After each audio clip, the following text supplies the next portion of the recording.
So welcome back. We're still in the business of analyzing the choice of market. And in the last video, we've looked at defining the market attractiveness using Porter's 5 forces. And sort of in passing, we also mentioned entry barriers, the potential for entrants to come in. And that's another very important aspect, especially if we're dealing with a firm that looks from the outside into a market. So let me now explain to you what exactly we mean by entry barriers and how we can divide those maybe into different categories. So entry barriers, formally speaking, are factors that allow an incumbent firm to earn positive economic profits while making it unprofitable for newcomers to enter the industry. And we can divide this into structural entry barriers, which are basically about the nature of the industry. They're about the position of the incumbent within the industry. It's not necessarily about the incumbent being special in any way. It's basically about the fact that someone is in the market and someone's outside the market. But there are also strategic entry barriers, and these strategic entry barriers are the result of conscious, specific strategic behavior by an incumbent. This is basically the result of an incumbent's aggressive action with the express intention to keep entrants out of the industry. So let's think about what structural entry barriers are first. One structural entry barrier could be if you have control over essential resources. What exactly does that mean? I guess the most classical way of thinking about this would be if you have access to natural resources that others don't have. De Beers is the dominant player in the world diamond market. And one way of attaining that position was by buying more or less all the supply of many countries, many diamond producing countries. Okay, so De Beers, by buying up the supply, was able to create an essential resource, or to basically get hold and get control over an essential resource. Supplier capacity is another essential resource. So one interesting example here is a small company called Minnetonka.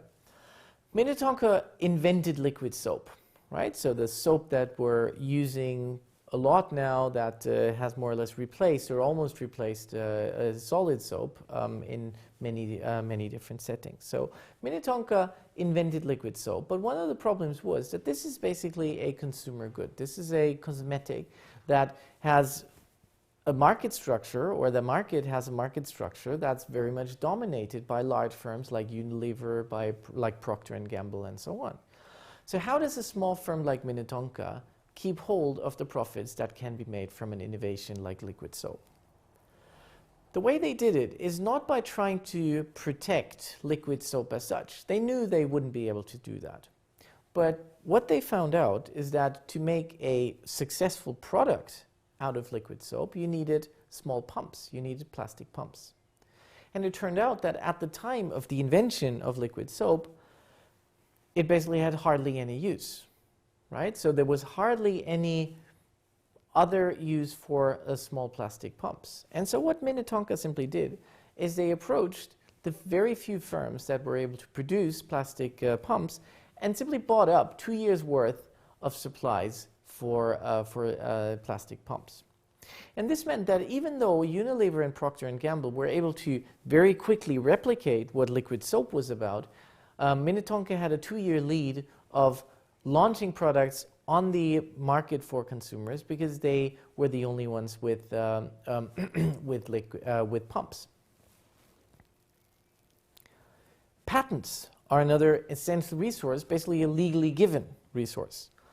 So Sony and Philips invented the compact disc, and anyone who wanted to produce a CD or wanted to produce a CD player had to ask for permission and had to license the patents from Sony and Philips, which obviously gave Sony and Philips a big advantage over anyone else who wanted to come into the market. Having access or having control over a distribution channel is another important reason for an entry barrier, or is an important factor in creating entry barriers, in having structural entry barriers. So Coca-Cola, for example, signs exclusive contracts with fast food chains. And that means that even if you have a fantastic soft drink, if you have a fantastic product as such, it's going to be difficult to get it to the end consumer because other firms have signed up exclusively to selling Coca-Cola soft drinks. Okay, so that creates a problem for potential entrants because the distribution channel is already occupied, is already taken.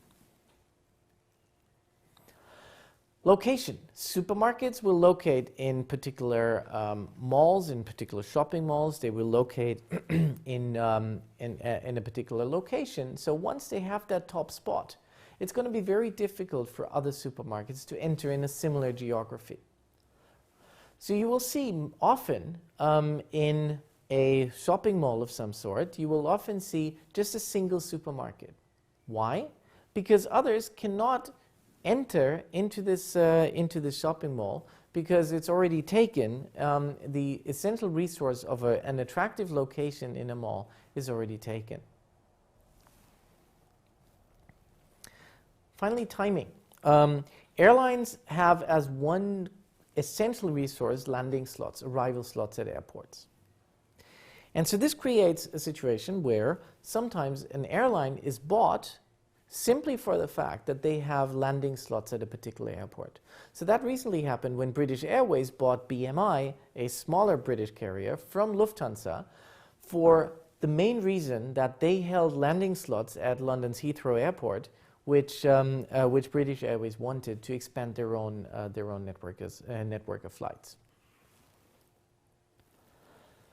And finally, there can be structural entry barriers in the form of essential resources by governments, government-mandated essential resources. So for example, taxi cabs come only in a limited number. So you have to have a license to operate a taxi cab in most cities.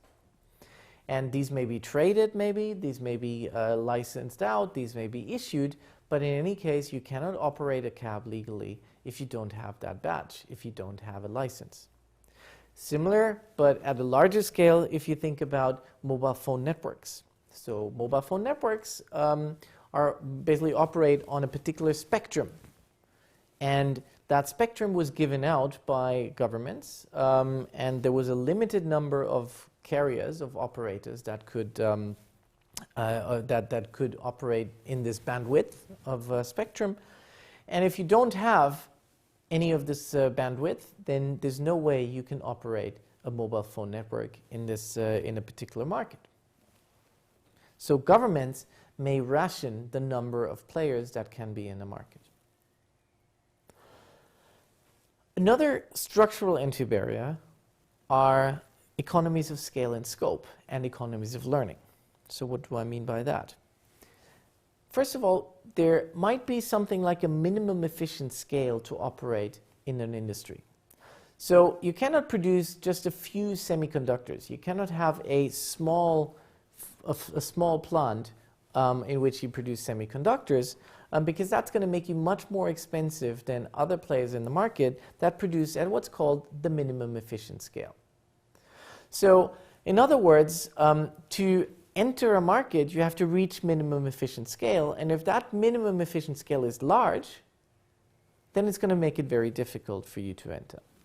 Okay, so semiconductors is one example, but any industry in which fixed costs are high and the marginal cost of production is fairly low, we are talking about a large minimum efficient scale compared to the size of the market. And that's going to make it difficult for entrants to come in. There may also be cost advantages on the, for incumbents through having gathered experience or through economies of scope. So in the case of airframe or aircraft production, we have both. So experience simply means that if you've produced a large number of planes already, then producing another one is, relatively speaking, particularly cheap. So this can even be quantified. This has been quantified some time ago.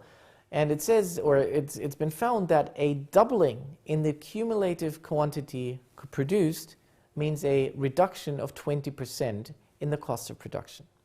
So in other words, if you've produced one plane already, then producing the second plane is 20% cheaper than producing the first one.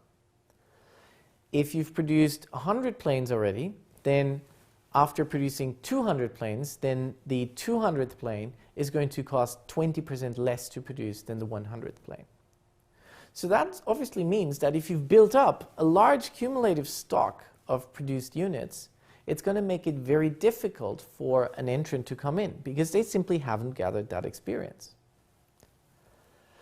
There's also an advantage if you can reuse parts of a product in many different related products. And that's again something we can see in aircraft production.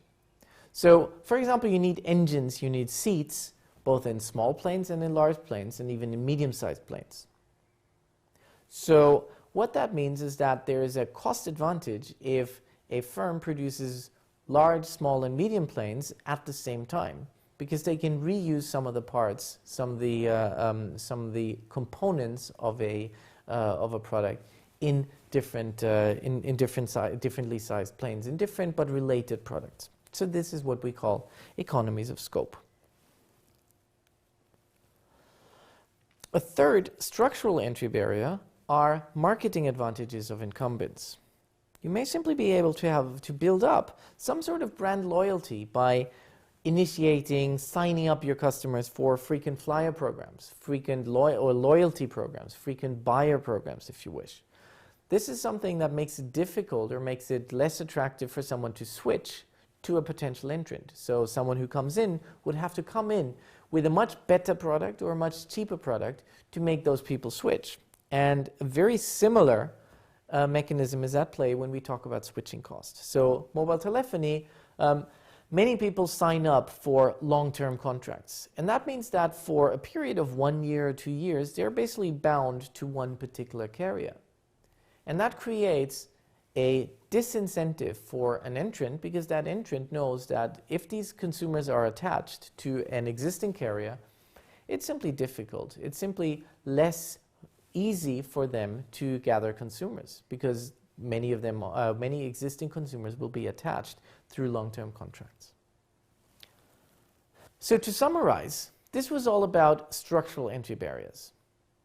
And we'll now take a next step. As you remember, there are structural and there are strategic entry barriers, and we'll talk about strategic ones in the next video. So stay tuned.